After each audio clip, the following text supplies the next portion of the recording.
Kumusta? Siguro naranasan mo na yung pakiramdam sa trabaho o kahit sa mga gatherings, parang lahat um, nagpapagalingan. Laging may paangat, 'di ba? Sa gitna ng ganitong kultura, parang laging focus sa personal na tagumpay. Paano nga ba tayo mamumuhay ng may ibang dating? Yung, alam mo yun, hindi dahil sa sariling galing, kundi dahil may mas malalim kang pinaghuhugutan at kinakatawan. Ngayon, himayin natin itong mga kaisipan mula sa mga material na pinag-usapan natin. Titingnan natin ano ba talaga yung ibig sabihin ng pagiging tunay na sugo ni Kristo. Hindi lang tuwing linggo, kundi sa araw-araw, lalo na dyan sa opisina mo o sa kung ano mang ang ginagawa mo. Kasi parang hindi sila separate worlds magkaugnay pala. Sige, simulan natin itong pagsusuri. Okay, sige. Simulan natin doon sa pinaka-basic na tanong, based sa mga sources mo. Ano ba talaga ang ibig sabihin ng ambassador for Christ? Yung nasa 2 Korinto.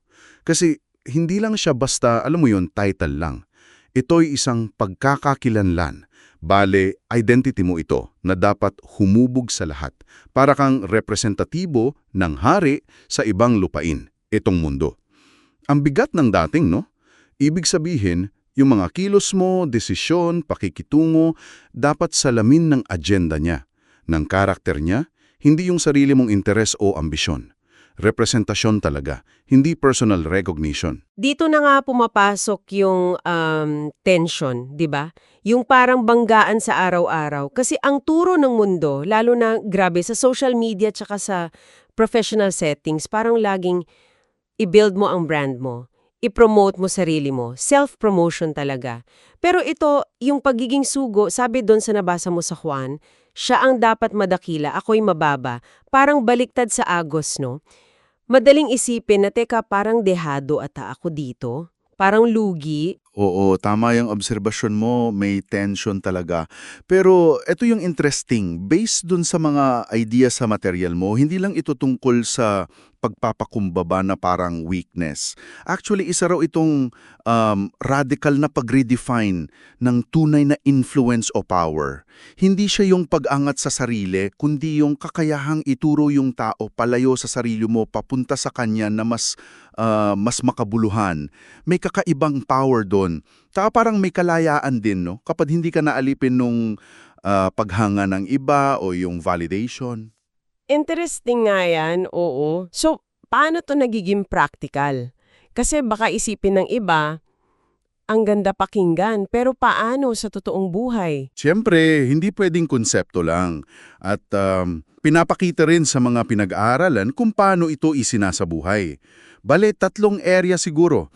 Una, sa karakter at trabaho mo. Yung integrity mo, alam mo yun, kahit akala mo walang nakakakita. Yung husay sa ginagawa mo na parang si Lord mismo yung boss mo, yung sinasabi sa Colossus. Pati yung kababaang loob mo sa pakikitungo. Ito yung mga tahimik pero grabe malakas na patotoo. Yung professional life mo mismo nagiging platform para sa kanya. Makes sense. Parang yung gawa mo na mismo yung nag-evangelize, kumbaga. Hindi na kailangan ng maraming salita agad. Eksakto, yun nga eh. Tapos pangalawa, connected dyan, yung pag-ibig at paglilingkod. May term pa nga dyan na servant evangelism.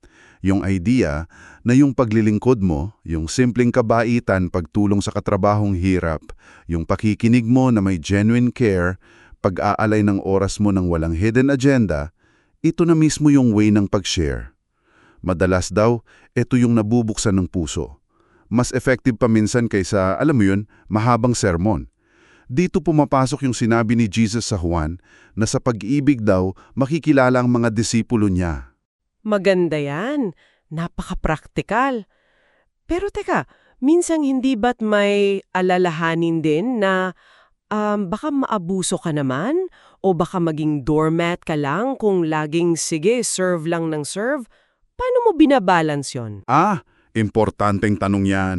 At ang sagot dyan, parang nakaugat sa motibo mo, tsaka sa wisdom na galing sa kanya.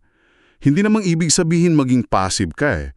Active choice pa rin yung magmahal at maglingkod. Kasi yun yung karakter ng king mo. Pero at the same time, may boundaries din. May discernment. Hindi ka basta-basta oo lang ng oo. Dito rin papasok yung pangatlong punto galing sa sources mo. Pagiging handa. Yung sabi sa 1 Pedro, laging handang magpaliwanag tungkol sa pag-asa na nasa iyo. Pero, at ito yung crucial, dapat daw ng may kahinahunan at paggalang. Hindi siya yung parang nakikipag-away ka o nagyayabang. Usually, nagsisimula yan kapag may nakapansin na, uy, iba ka. Tapos sila yung nagtanon. Yung buhay mo muna ang nagtatanim ng curiosity. Okay, gets ko. So, character, paglilingkod na may wisdom, tapos kahandaan na mag-share ng may respeto. Pero, alam mo, parang ang hirap pa rin panindigan lahat nito consistently. At yun din yung na-highlight sa notes mo, 'di ba? Na hindi to nakasalalay lang sa sarili nating willpower o galing. Oo, totoo yan. Malaking bagay yan. Kasi kung sa sariling lakas lang, mapapagod ka talaga. At dito nga pumapasok yung konsepto ng pananahan o abiding kay Kristo.